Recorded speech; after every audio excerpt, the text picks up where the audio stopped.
노무현 전 대통령 서거 10주기를 맞아 김해 봉화마을과 전국 곳곳에서 추모 행사가 진행됩니다. 봉화마을 추도식에는 유족과 자유한국당을 제외한 정치권 인사 등이 대거 참석하고 조지 부시 전 미국 대통령도 추도사를 할 예정입니다. 한미 정상의 통화 내용을 강효상 자유한국당 의원에게 전한 사람이 현직 외교관인 것으로 확인됐습니다. 청와대와 외교부는 합동 감찰 결과 주미 한국 대사관 외교관이 정상 간 통화 내용을 강 의원에게 전한 것으로 확인됐다고 밝혔습니다. 삼성 바이오로직스 분식회계 의혹에 대한 수사를 앞두고 삼성 측이 이재용 부회장의 통화 녹음 파일을 삭제한 것으로 드러났습니다. 검찰은 파일을 복구해 이 부회장의 육성을 확인하고 관련 의혹의 정점에 이 부회장이 있다고 보고 수사하고 있습니다. 시험 문제와 정답을 유출한 혐의를 받고 있는 숙명여고 전 교무부장이 3년 6개월을 선고받았습니다. 법원은 A씨가 5차례 걸쳐 교내 정기고사의 문제와 답안을 딸들에게 유출했다고 인정하고 이렇게 실형을 선고했습니다. 박근혜 정부 당시 정보경찰이 YTN을 비롯해 KBS 등 지상파 방송과 연합뉴스 등을 상대로 전방위 불법 사찰을 벌여온 사실이 확인됐습니다. YTN에 대해서는 좌편향 방송으로 지목하고 민영화 계획을 만들어 청와대에 보고한 것으로 드러났습니다. 호남 지역의 최대 폭력 조직 국제 PJ파의 부두목이 부동산 업자를 살해한 뒤 도주해 경찰이 추적에 나섰습니다.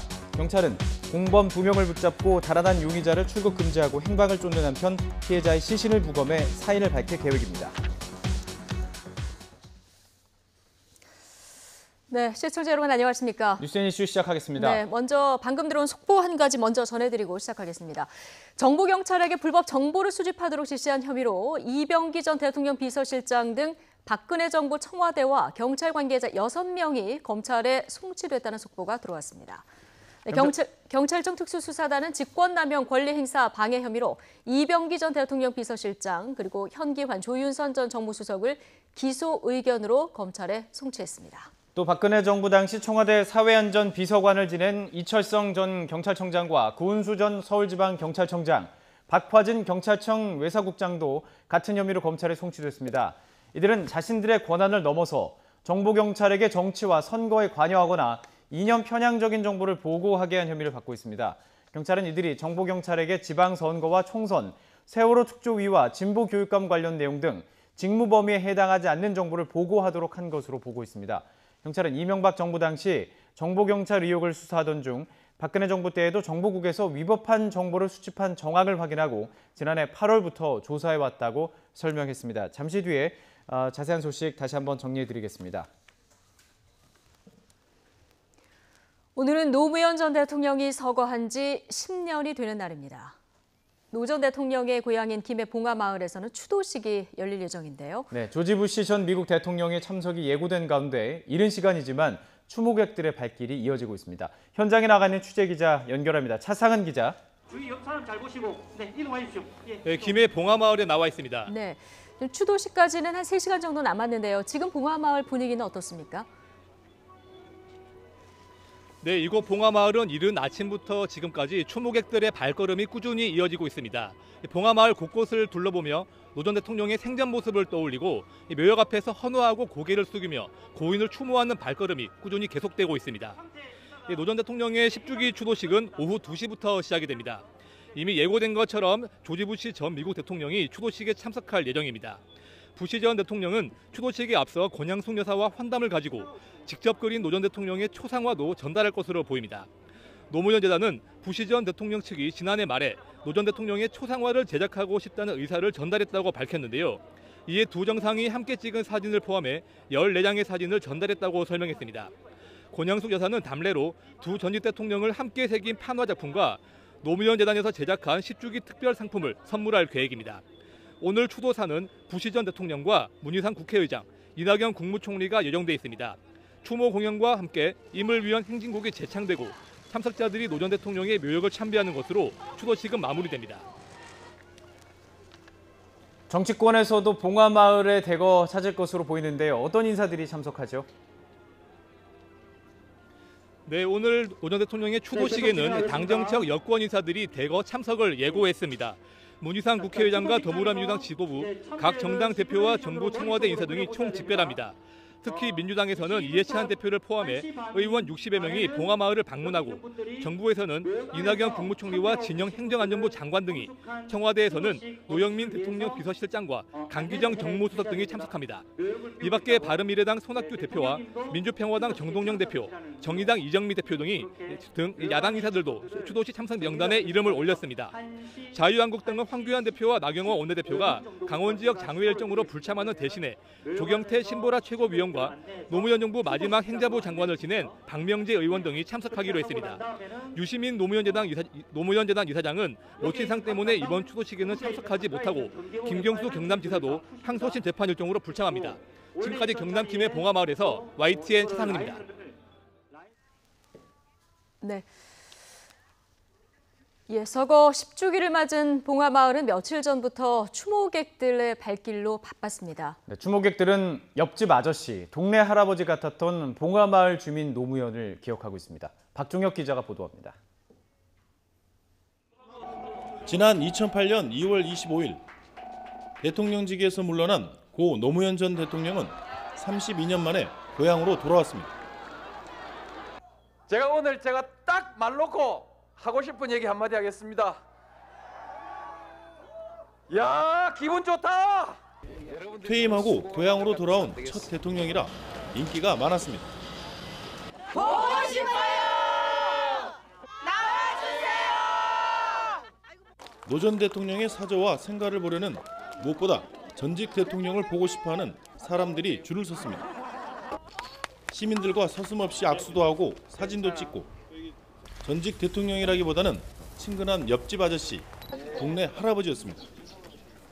악수하러 내려갔다가 몇 번 혼나고 이제 악수는 안 하기로 했어요. 노 전 대통령은 퇴임하면서 살기 좋은 농촌 만들기에 깊은 관심을 보였습니다. 고향을 떠난 사람들이 은퇴해서 다시 고향으로 돌아오도록 해보고 싶었던 겁니다. 그래서 자연 생태계 복원과 친환경 농법을 통한 농가의 경제적 성공에 애정을 쏟았습니다. 두 팔을 걷어붙이고 자원봉사자들과 환경정화 활동도 하고 마을 주민들이 자운형과 오리를 활용해 농사를 짓는 데에도 손을 보탰습니다. 소중한 결실을 맺었을 때에는 논에 퍼져 앉아 마을 주민들과 막걸리 잔을 부딪히며 즐거워했습니다. 올해는 기대보다 좀 나은 수준이라고 말할 수 있죠. 왜냐하면 얼마간 감수가 될 것이라고 각오하고 했는데 원래 감수는 전혀 없었습니다. 일반 관행농법하고 수확에 있어서 수준의 차이가 나지 않았습니다. 그래서 성공이라고 말할 수 있죠. 노 전 대통령이 짧은 글을 남기고 생을 마감한 지 10년. 그를 기억하는 사람들은 옆집 아저씨, 동네 할아버지 노무현을 여전히 그리워합니다. 환경미화도 하시고 이런 모습을 TV에서 많이 뵙고 동네 어르신처럼 할아버지처럼 모든 사람이 오시면 같이 막걸리도 같이 한 잔씩 마시시고 하는 모습이 아직도 생생합니다. YTN 박종혁입니다. 네, 속보가 한 가지 또 들어왔는데요. 오늘 오전 11시를 기해서 경기도 지역에 올해 첫 폭염주의보가 내려졌습니다. 기상청은 경기도 여주와 가평, 양평, 이천 지역에 폭염주의보를 발령한다고 밝혔습니다. 중부 지역에 폭염특보가 내려진 것은 이번이 처음인데요. 남부지방도 대구와 경남북 6개 지역에 이어서 폭염주의보가 확대됐습니다. 대상 지역은 울산과 경남 합천, 함안, 밀양, 경북은 청도, 경주, 포항, 영덕 등 13개 지역입니다. 기상청은 이 지역이 33도를 웃도는 폭염이 내일까지 이어질 것으로 전망이 됐는데요. 폭염특보가 내려지면서 노약자는 한낮 외출을 자제하고 건강한 성인도 물을 자주 마시는 등 건강에 유의해야 합니다. 네, 이른바 호포회동으로 국회 정상화 기대감이 높아지는가 싶더니 여야가 다시 대치 전국을 이어가고 있습니다. 정부 추경안의 5월 통과는 사실상 물 건너간 가운데 여야의 물밑 접촉은 오늘도 이어질 전망입니다. 국회 연결해 보겠습니다. 김영수 기자. 네, 국회입니다. 네, 국회 정상화하는 과정이 굉장히 어렵네요. 다음 주쯤에 국회가 정상화될 것이라는 관측이 많았었는데요. 지금 막판 진통이 이어지고 있군요. 네, 그렇습니다. 여야가 접점을 찾는가 싶었는데 금세 멀어졌습니다.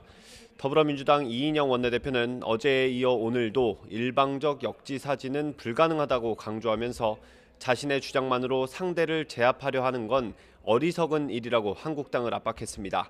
특히 민주당도 할 말이 많지만 민생을 위해 협상에 나섰다고 강조했습니다. 우리로서도 할 말이 없지 않습니다. 하지만 그것을 뒤로하고 시급한 민생과 경기 대응을 위해 나선 협상의 길이었습니다. 부디 민주당이 국회 정상화를 위해 내민 진정한 손길을 외면하지 마시길 바랍니다. 자유한국당의 반응은 여전히 냉랭합니다. 나경원 원내대표는 패스트트랙 법안 철회와 유감 표명도 안 된다는 민주당 의총 내용에 대해 안타깝다며 여당이 길을 포기한 것 같다고 날을 세웠습니다. 이어 민주당이 야당 같은 여당의 길을 가려 한다고 지적했습니다. 여당이 여당다운 여당이 아니라 야당 같은 여당의 길을 가려고 하는 것 아닌가 해서 안타깝다는 말씀을 드리겠습니다. 바른미래당은 이번에도 중재자 역할을 자처하고 있습니다. 오신환 원내대표는 민주당이 한국당에 백기투항을 요구하고 있다고 우려를 나타내면서 최소한의 여지를 주는 것도 여당의 몫이라고 밝혔습니다. 이어 한국당도 패스트트랙 법안의 합의 추진을 약속받고 복귀하는 것이 합리적이라며 나름 중재안을 내놨습니다. 자유한국당도 주말 서울 집회가 끝나면 장외투쟁 일정이 사실상 종료되므로 다음 주초가 적기라고 생각합니다. 3당 원내대표가 다시 만나 끝장 토론을 해서라도 접점을 찾아야 합니다. 오늘은 민주당과 한국당 원내 수석 부대표 간의 물밑 접촉이 있을 것으로 보이는데 조금이라도 접점을 찾을 수 있을지 관심입니다. 네, 여야 이견을 보이는 게 또 있습니다. 정부가 국제노동기구 ILO 핵심 협약의 비준을 추진하는 것, 이것에 대해서도 여야 입장 차이가 크죠? 네, 그렇습니다. 일단 민주당은 늦었지만 환영한다면서 국회가 마땅히 논의해야 하고 법적, 제도적 보완에 나서야 한다고 밝혔습니다. 이인영 원내대표는 특히 재벌 대기업의 포용적 모습을 기대한다고 강조했습니다. 조정식 정책위 의장도 ILO 협약은 이미 보편화된 국제 규범인 만큼 협약 비준을 미룰 수 없는 상황이라고 말했습니다.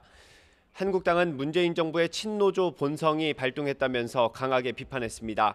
나경원 원내대표는 정부가 추진하는 협약은 강성 노조를 키울 수 있다면서 전교조 합법화 계획의 일종이라고 깎아내렸습니다.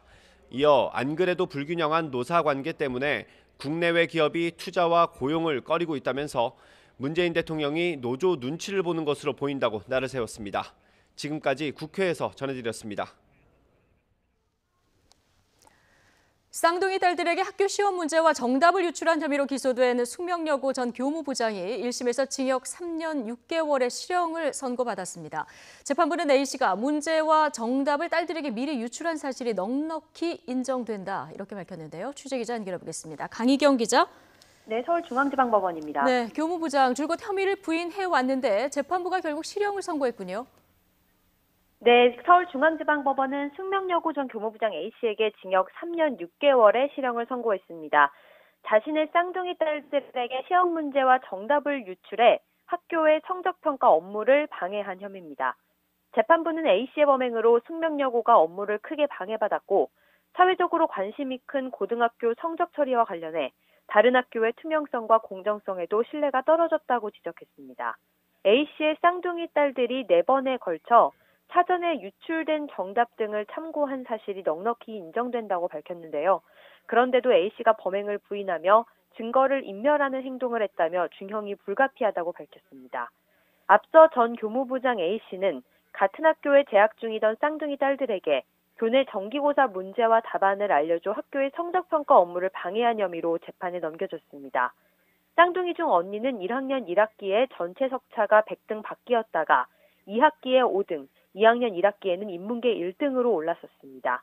동생 역시 1학년 1학기에 전교 50등 밖이었다가 2학년 1학기에는 자연계 1등이 됐습니다.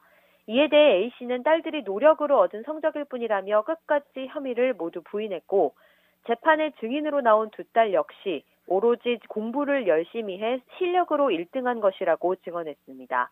하지만 재판부는 A씨가 정기고사 서류에 대한 결재권을 갖고 있고 시험지를 보관하는 금고의 비밀번호를 아는 만큼 시험지를 확인할 가능성이 충분하다고 봤습니다.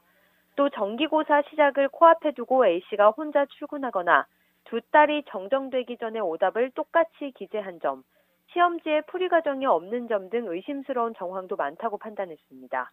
앞서 검찰은 지난 14일 결심 공판에서 A씨가 열심히 공부하는 아이들과 그들을 위해 노력하는 평범한 부모들에게 죄를 짓고 교육 분야의 공정함에 대한 믿음을 저버렸다며 징역 7년을 구형했습니다. 변호인은 1심 선고에 대해 즉각 항소하겠다는 뜻을 밝혔습니다. 지금까지 서울중앙지방법원에서 YTN 강희경입니다.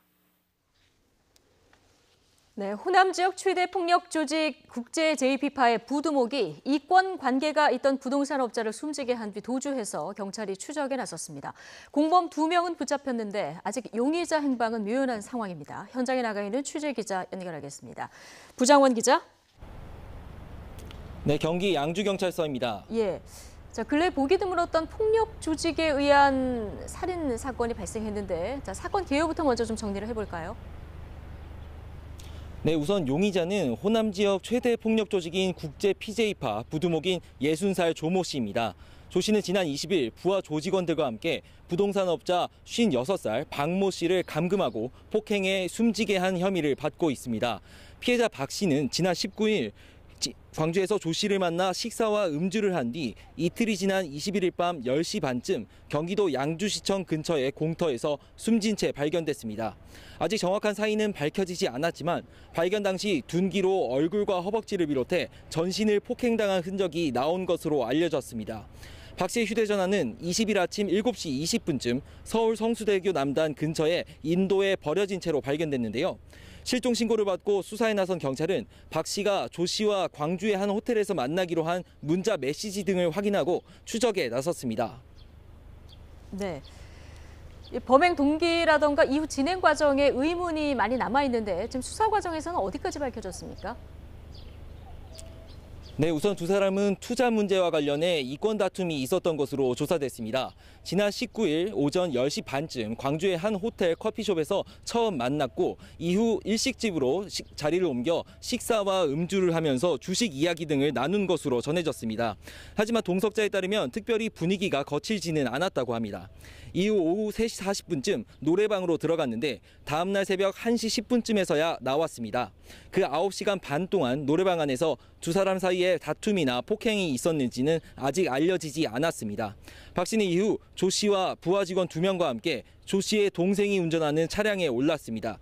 차량은 20일 아침 6시 15분쯤 서울 논현동에서 잠시 멈춘 뒤 조 씨 동생만 내렸고 범행에 가담한 공범 2명은 의정부시의 한 병원에서 긴급 체포됐습니다. 앞서 양주의 한 모텔에서 수면 유도제를 복용하고 쓰러져 실려온 상태였습니다. 경찰은 이들이 투숙한 모텔에서 범행을 시인하고 시신의 위치를 적은 유서를 확보했는데요. 경찰은 조 씨가 이들에게 혐의를 뒤집어 씌우기 위해 자살로 꾸몄을 가능성도 의심하고 있습니다. 현재 조 씨의 행방은 묘연한 상태인데 경찰은 조 씨를 출국 금지 처분하고 행방을 쫓는 한편 오늘 박 씨의 시신을 부검해 정확한 사인을 확인할 예정입니다. 지금까지 경기 양주경찰서에서 YTN 부장원입니다. 삼성 바이오로직스 분식 회계에 대한 검찰 수사를 앞두고 삼성 측이 이재용 삼성전자 부회장의 육성이 담긴 녹취 파일 등을 삭제한 것으로 드러났습니다. 지워진 파일을 복구한 검찰은 이 부회장이 삼성 바이오 관련 업무를 직접 관리한 유력한 정황으로 보고 수사하고 있습니다. 취재기자 연결해보겠습니다. 권남기 기자. 네, 서울중앙지검입니다. 네, 그러니까 검찰이 복구한 파일에 이재용 삼성전자 부회장의 육성이 담겨 있다는 거죠? 네, 그렇습니다. 지난해 7월 삼성바이오로직스와 자회사인 삼성바이오 에피스에선 대대적으로 증거인멸에 나섰습니다. 공장 바닥과 직원의 집 등에 회사 공용 서버를 숨겨두고 직원들의 휴대전화와 노트북 속 업무 자료를 삭제한 겁니다. 검찰은 이후 압수수색을 통해 하드디스크 등을 확보하고 복구를 계속했는데요. 이 가운데 부회장 통화 결과라는 이름의 폴더에서 이재용 삼성전자 부회장의 육성이 담긴 통화 녹음 파일이 나온 것으로 확인됐습니다. 이 음성 파일엔 이 부회장이 삼성바이오 에피스 현안 등을 보고받고 지시 내린 정황이 담긴 것으로 전해졌습니다. 검찰은 이 육성 파일을 이 부회장이 분식회계 등 삼성바이오로직스 관련 사항을 직접 관리한 유력한 정황으로 보고 있습니다. 이와 함께 검찰은 삼성이 지난 2015년 삼성물산과 제일모직 합병을 앞두고 이재용 부회장에게 유리하게 기업 가치를 부풀린 추가 정황을 확보하고 수사 중입니다. 에버랜드 동식물을 이용한 바이오 신산업을 추진하는 것처럼 꾸며 제일모직의 기업 가치를 부풀렸다는 의혹인데 그 규모가 3조 원에 달한다는 추정도 나옵니다. 당시 합병에선 제일모직이 높게 평가될수록 이 부회장의 지배력이 강화되는 구조였는데요. 검찰은 허위로 사업을 추진하는 것처럼 꾸며 제일모직의 기업 가치를 부풀린 것으로 보고 사실관계를 확인하고 있습니다. 또 분식회계 의혹의 정점에 이 부회장이 있는 것으로 보고 증거를 없앤 윗선을 찾는 데 수사력을 집중하고 있습니다. 지금까지 서울중앙지검에서 전해드렸습니다. 네, 신형 3,600톤급 호위함 대구함이 전력화 5개월 만에 고장이 난 건 해군의 운용 미흡 때문이라는 조사 결과가 나왔습니다. 국방기술품질원은 해군과 방위사업청, 제조업체 등과 함께 고장 원인을 조사한 뒤 지난 20일 이 같은 최종 결론을 해군에 통보했습니다. 앞서 해군은 지난 1월 말 대구함의 엔진격인 추진계통에 문제가 있다며 운용을 중단하고 기품원의 고장 원인 분석을 의뢰했습니다. 그러나 조사 결과 함정 결함이 아니라 운항 미숙으로 스크루가 해저면에 부딪히면서 고장이 난 것으로 확인됐습니다. 해군은 따로 운용 미흡의 원인을 규명하고 손상된 스크루를 복귀한 뒤 시범 운전을 거쳐 대구함을 작전에 복귀시킬 예정입니다. 우리 군의 차기 호위함 가운데 첫 번째로 전력화된 대구함은 전기 모터와 가스 터빈을 혼합한 하이브리드 추진 체계를 도입하면서 기술적인 문제가 꾸준히 제기되기도 했습니다.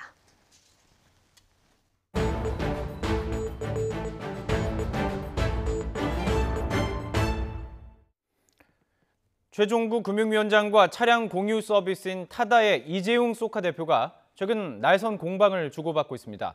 이 대표의 발언을 최 위원장이 비판하고 이를 이 대표가 다시 비꼬면서 주목을 받았는데 벤처기업인들까지 가세하면서 말싸움이 번지는 모양새입니다. 자, 취재기자 연결해서 알아보겠습니다. 이하린 기자. 네, 경제부입니다. 논란의 그 배경부터 좀 짚어볼까요? 네, 지난 15일 새벽 타다 등 차량 공유 서비스에 반대하는 70대 택시기사 안모 씨가 서울광장 인근에서 분신해 숨졌습니다. 이틀 뒤 타다 서비스의 운영자인 이재용 소카 대표는 자신의 페이스북에 참담함을 금할 수 없다면서도 죽음으로 문제를 제기하고 또 죽음을 정치화하고 이익을 위해 이용하는 일은 없어야 한다고 글을 올렸습니다. 이 대표는 앞서 지난달에도 정부가 가업 상속공제 제도를 완화하는 정책을 발표한 걸 두고 혁신 성장의 의지를 꺾고 있다면서 홍남기 경제부총리를 겨냥하기도 했습니다. 자, 이러한 이재용 대표의 언급에 대해서 어제 금융위원장이 이 부분을 이례적으로 나서서 정면 비판을 했죠. 네, 그렇습니다. 최종구 금융위원장은 은행연합회에서 열린 청년 맞춤형 전월세 대출 협약식이 끝난 직후에 작심한 듯 입을 열었습니다. 이 말은 하고 싶었다고 운을 떼면서 이재용 대표를 언급했습니다. 최 위원장은 피해 계층에 대한 사회적 합의가 필요한 상황에서 이 대표가 경제정책 책임자를 향해 혁신 의지 부족을 운운하고 있다고 지적했습니다. 이어 이 대표가 택시업계에 대해서도 상당히 거친 언사를 내뱉고 있는데 너무나 이기적이고 무례한 언사라고 비판했습니다. 이재용 대표 이 말 듣고 가만히 있지 않았습니다. 이 대표는 SNS에 최 위원장의 발언 내용을 담은 기사를 게시하면서 갑자기 이분은 왜 그러시는 걸까요? 출마하시려나? 이러한 가시돋친 말로 반박했습니다. 그러면서도 어찌 되었든 새겨 듣겠다고 덧붙이며 확전은 자제했습니다. 확전은 자제했지만 논쟁이 가라앉지 않습니다. 왜냐하면 이 논쟁이 알려지자 다른 벤처 기업인들까지 나섰기 때문이죠. 네, 맞습니다. 한글과 컴퓨터 창립자인 이찬진 포티스 대표도 어제 이재용 대표의 페이스북 글에 댓글을 남겼습니다. 이찬진 대표는 부총리를 비판하면 상당히 무례하고 이기적인 사람이 되는 것이고 비판하지 않아야 예의 바르고 이기적이지 않은 사람이 되는 것이냐며 비꼬았습니다. 카풀 서비스인 플러스를 운영하는 서영우 대표도 최 위원장이 내년 총선 출마설이 있다며 이 대표를 지지하는 의미의 글을 남겼습니다. 서 대표는 또 댓글 수백 개를 읽어보면 사업에 대한 일반 국민의 이해도가 얼마나 높은지 알게 될 거라는 말로 최 위원장을 비판하기도 했습니다. 최 위원장과 이 대표의 설전에 벤처 기업인들까지 가세하면서 타다 서비스의 논란이 어디까지 번질지도 주목됩니다. 지금까지 경제부에서 전해드렸습니다.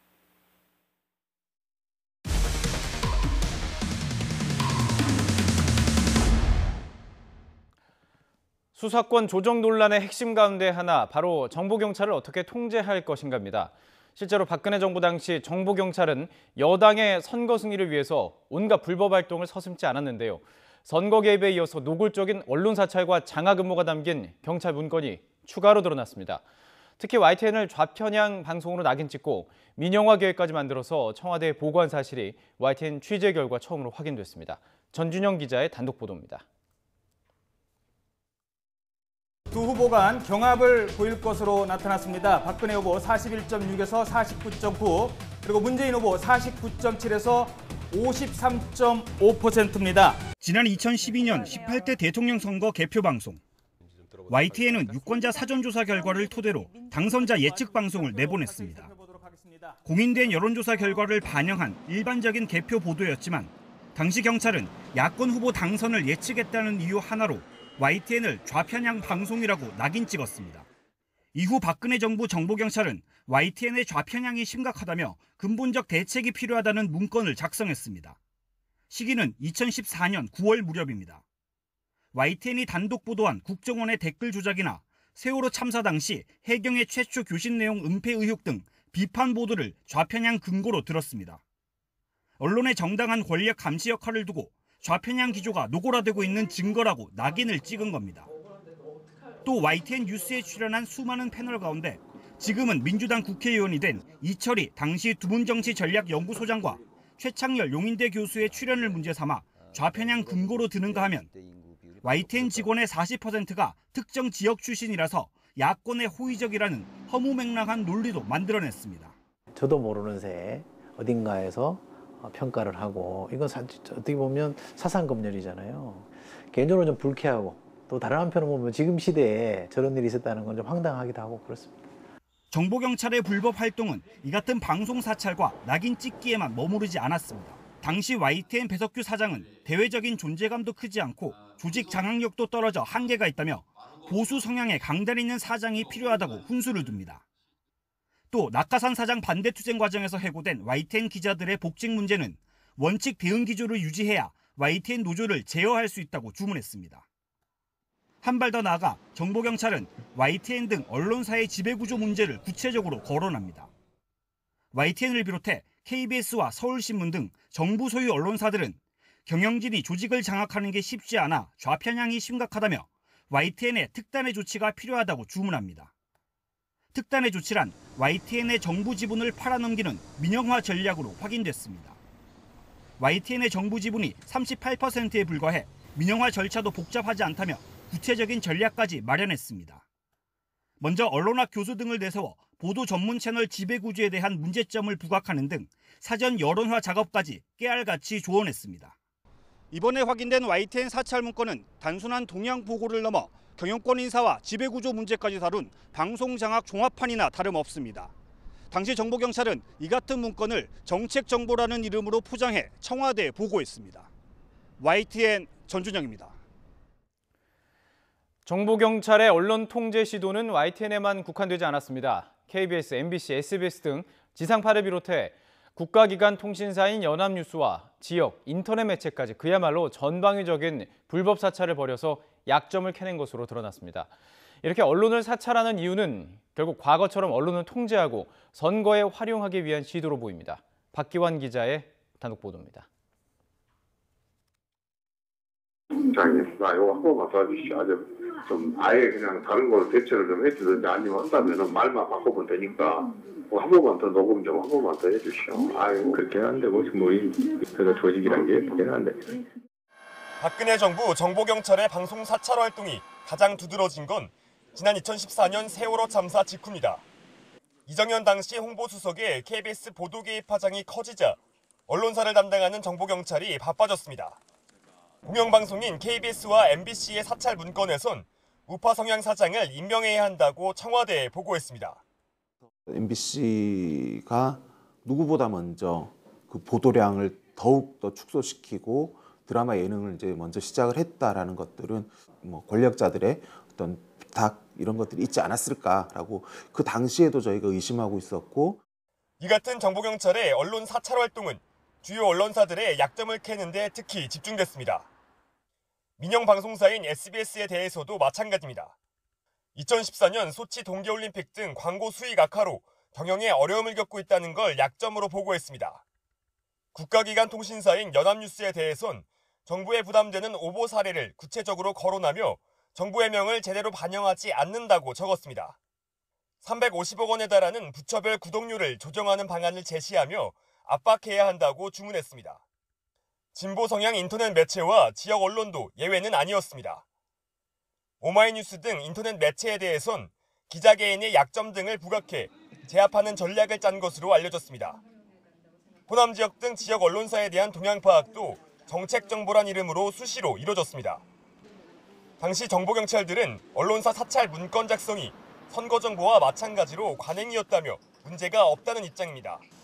언론사 내 역학하게 어떻게 된다. 다음 사장에 누가 유리시 된다. 이런 걸 보고해가지고 못하면 그건 무슨 정보입니까 그게. 그게 잘못했다고 법원에서 판단하면 저는 벌을 받을 각오로 돼 있어요. 안 그러면 정보경찰 폐지해야 됩니다 지금. 박근혜 정부가 전국의 정보경찰 조직을 동원해 전방위 언론 사찰에 나선 이유도 결국 선거에 영향을 미치기 위해서입니다. 검찰은 언론사 약점을 수집한 행위도 정보경찰의 권한을 남용한 불법 사례로 보고 사찰을 지시하고 보고받은 최종 책임자를 확인하고 있습니다. YTN 박규환입니다. 북한이 미국에 압류된 화물선 와이즈 어니스트호의 반환을 연일 요구했습니다. 김성 유엔 대사가 뉴욕에서 기자회견을 가진 지 하루 만에 한대성 제네바 대사가 외신과 또 인터뷰를 했습니다. 보도에 김태현 기자입니다.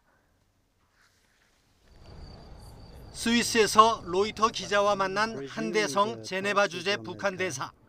미국의 북한 화물선 압류는 주권 침해이고 국제법 위반 행위라며 북미 관계의 최대 걸림돌이라고 지적했습니다. 미국은 잘못된 행동이 미칠 결과를 숙고하고 배를 즉각 반환하라고 촉구했습니다. America should ponder consequences. Its heinous act might have impact on the future development and should return our ship immediately. 이어 미국이 다시 핵 협상을 하려면 제재 해제라는 큰 결단을 내려야 한다고 주장했습니다. If they don't make a big decision, so we are not obsessed over the another round of talks with the USA out of thirsty for lifting sanctions. 한 대사는 미국식 힘의 논리나 압박이 통한다고 생각한다면 착오라고 성토했습니다. 이어 지난해 수확량이 최저치였다면서 식량 원조가 없어도 헤쳐나갈 수 있지만 유엔의 제재가 가장 큰 문제라고 말했습니다. Is it manageable? Is there? It's manageable, but the problem you see UN sanctions. We can't transact, for importing the food through, banking systems. That is the main problem. 북한은 앞서 김성 유엔 대사의 기자회견을 통해 화물선 압류는 불법이라고 비난하며 즉각 반환하라고 요구했습니다. 이 배는 북한산 석탄을 싣고 운항하다 지난해 4월 인도네시아 인근에서 적발돼 지난 11일 미국령 사모아로 예인됐습니다. YTN 김태현입니다. 스티븐 무누신 미국 재무장관은 도널드 트럼프 대통령의 대북 제재 의지가 확고하다고 밝혔습니다. 무누신 장관은 현지 시간으로 22일 하원 금융위원회에 출석해 트럼프 대통령은 북한에 대한 유엔과 미국의 제재를 이행하는 노력을 계속하는 데 있어서 의지가 확고하다고 말했습니다. 또 제재는 김정은 국무위원장을 협상 테이블로 끌어내는 데 아주 중요한 영향을 미쳤다면서 미국은 제재를 계속 이행할 것이라고 강조했습니다. 강경화 외교부 장관과 고노다로 일본 외무상이 오늘 프랑스 파리에서 한일 외교장관 회담을 진행합니다. 외교부는 강 장관이 OECD 연례 강요이사회 참석자 방문한 파리에서 현지 시각으로 오늘 오후 한일 외교장관 회담을 한다고 밝혔습니다. 앞서 일본 외무성이 우리 대법원의 강제징용 판결과 관련해서 한국 정부의 제3국의 위원을 포함한 중재위원회 개최를 요청한 만큼 관련 논의가 진행될 것으로 보입니다. 보이스피싱, 이제는 속이는 방법뿐만 아니라 돈을 빼가는 방식도 혀를 내두를 정도입니다. 당국의 추적을 피하려고 교묘하게 피해자들을 이제 인출책으로 활용하고 있는데요. 어떻게 이런 일이 가능한 건지 김대겸 기자가 취재했습니다. 최근 보이스피싱을 당한 김모 씨는 또 다른 피해자라는 사람에게 문자를 받았습니다. 보이스피싱 일당해소가 김 씨 통장에 1,000만 원을 입금했으니 돌려달라는 겁니다. 일단 그거 빨리 좀 돌려줘요. 내 돈인데 왜 카드 결제를 얘기하는 거야? 당신 돈 아니잖아. 나 당연히 신고하고 고소할 거야. 무슨 일이 벌어진 걸까? 어느 날 김 씨 통장에 모르는 사람에게서 1,000만 원이 들어왔습니다. 그러더니 은행이라며 연락이 왔습니다. 업무착오로 잘못 입금됐다며 직원을 보낼 테니 현금을 직접 건네주라는 겁니다. 아무도 의심이 없었어요, 나 같은. 너무 완벽하게 그 사람도 시간 맞춰서 왔고 여기 국민행복기 오셨냐고 왔다고 이러니까. 현금을 받아 챙긴 사람은 은행원이 아니라 보이스피싱 인출책이었습니다. 계좌 추적을 피하려고 피해자들의 통장을 이용한 겁니다. 이른바 삼각사기 수법입니다. 속은 것도 억울한데 피해자는 1년 동안 계좌 사용이 금지되고 경찰 조사까지 받아야 합니다. 정말 이제 순진하게 속은 피해자 같은 경우에는 책임이 없을 수 있지만 어느 정도 고의나 과실이 있다고 보면은 손해배상 책임을 법원에서 인정하고 있습니다. 피해를 보면 입출금을 막기 위해 즉각 은행에 신고하는 게 중요합니다. 만약 인출이 안 됐다면 피해 금액을 돌려받을 수 있습니다. 만일 보이스피싱으로 돈을 이체를 했다고 이렇게 인식이 되시면은 최대한 빨리 금융회사에다가 지급정지 신청을 하시고 피해구제 신청을 하시면 그 피해구제를 받을 수도 있고. 특히 피해 발생 30분 안에 신고하면 지연 인출 제도 때문에 보이스피싱 일당은 계좌에 있는 돈을 빼내거나 이체할 수 없습니다. 신고가 늦어 이미 인출된 상태라면 보상받기는 사실상 힘들어집니다. YTN 김대겸입니다. 요즘 청년들은 취업난에 주거비 부담까지 이중교를 겪고 있죠. 정부가 주거비 부담을 덜어주기 위해서 연 2%대 맞춤형 전월세 대출 상품을 내놨습니다. 백종규 기자가 취재했습니다. 광고 대행사에서 일하고 있는 26살 백진주 씨의 가장 큰 걱정은 월세 부담입니다. 그나마 서울에서 저렴한 곳에 원룸을 구했지만 한 달에 50만 원 가까이 월세를 내고 있습니다. 여기에 교통비와 생활비를 제외하면 남는 돈이 거의 없는 게 현실입니다.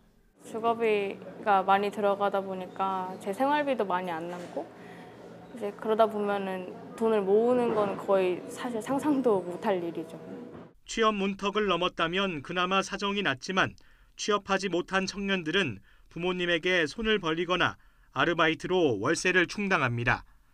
청년층의 이런 고충을 덜기 위해 정부가 맞춤형 청년 전월세 대출 상품을 내놨습니다. 만 19살에서 34살, 부부 합산 소득이 7천만 원 이하의 무주택 청년이 대상입니다. 먼저 맞춤형 청년 전세 대출은 일반 전세 대출보다 금리가 1% 가까이 낮은 게 특징입니다. 연 2.8% 안팎으로 최대 7천만 원까지 빌릴 수 있습니다.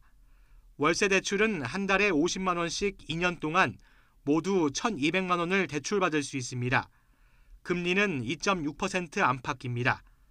대출이 끝나도 최대 8년 동안은 그대로 두고 이후 3년 또는 5년 분할 상환도 가능해 청년들의 부담을 줄였습니다. 반전세 경우에는 보증금과 월세 자금을 동시에 지원할 예정입니다. 기존의 고금리로 받은 전월세 대출도 대환할 수 있도록 해서 부담을 완화해 나갈 것입니다. 이를 통해서 총 4만 1천여 청년 가구가 주거 비용을 경감할 수 있을 것으로 예상합니다.